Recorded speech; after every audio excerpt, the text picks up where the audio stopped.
Jean-Philippe Denis, bonjour. Bonjour Monia Van de Castel. Vous êtes professeur en sciences de gestion à l'université Paris-Saclay et rédacteur en chef de la Revue française de gestion.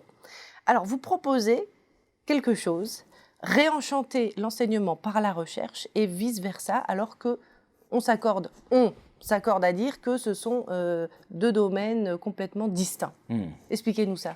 Bon, je vous ai déjà confié à maintes reprises que je n'étais pas d'accord avec cette séparation pédagogie-recherche. Oui, je pense même qu'on peut les réenchanter l'un l'autre. Alors, on va peut-être venir... Qu'est-ce que c'est que le management ?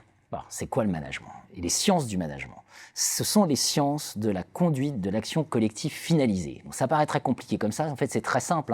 Il y a de l'action, on agit, on est plusieurs. Bref, c'est comme une équipe de foot. Et Jean-Pierre Levade, sur ce même plateau, nous expliquait que être dirigeant, c'est être quelque part coach d'une équipe de football, avec des joueurs qui ne jouent pas au même poste, etc. etc. Et le management, c'est ça. Ce sont les sciences qui travaillent sur ces questions-là et sur la manière d'aller là. Dès que je dis ça, mécaniquement, tout de suite, je dis attention, on ne peut pas découpler la recherche et la pédagogie. Pourquoi on ne peut pas découpler ? Parce qu'il faut sans arrêt regarder comment évoluent les équipes, comment évolue le jeu, comment la technologie transforme le jeu. Donc on est sans arrêt en recherche. Puis en recherche, on est meilleur à plusieurs que tout seul. Donc ça veut dire quoi ? Ça veut dire que ça, plus on en parle en cours, plus on nourrit nos cours des résultats de ces travaux ou des avancées de ces travaux, de ce qu'on a trouvé. Il y a des étudiants, et notamment aujourd'hui, qui sont parfois bien meilleurs que nous dans le maniement des technologies, etc., qui répondent, qui interagissent. Et tout ça se nourrit réciproquement et peut se nourrir réciproquement. Et donc c'est le proverbe chinois, quand on arrive chacun avec une idée, on repart tous les deux avec deux idées. Effectivement, alors j'adore ce proverbe, c'est effectivement, si vous venez avec une pomme et je viens avec une pomme, chacun de nous repart avec une pomme, et avec les idées, chacun de nous repart avec deux idées, et j'ajouterais puissance n. Voilà, parce qu'une idée en enclenche une autre, qui en enclenche une autre, qui en enclenche une autre. C'est un point qui est très important, parce que finalement, quelle est la vision dominante ? La vision dominante, c'est il y aurait de la recherche, la vraie recherche, la recherche fondamentale, publiée dans les fameux articles académiques, étoilés. Il y aurait de la recherche appliquée. Qu'est-ce qu'on fait de cette recherche fondamentale ? Puis il y a un moment où on enseignerait tout ça.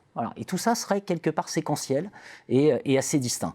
C'est pas comme ça que ça marche. Même dans les sciences les plus dures, c'est pas vrai. C'est pas comme ça que ça marche. Là, on a une vision avec des émetteurs, des récepteurs, de l'information qui serait pas modifiée pendant le...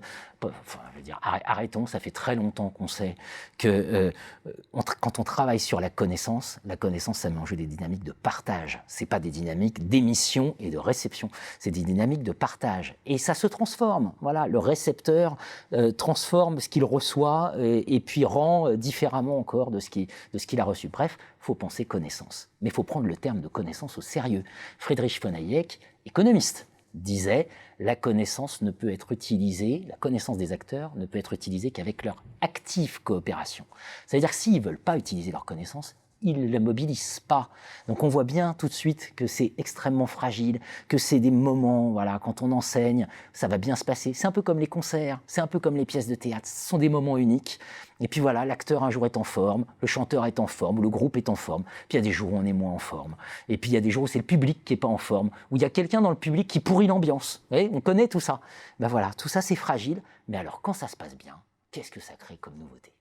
Merci beaucoup Jean-Philippe Denis. Merci Monia Van de Castel.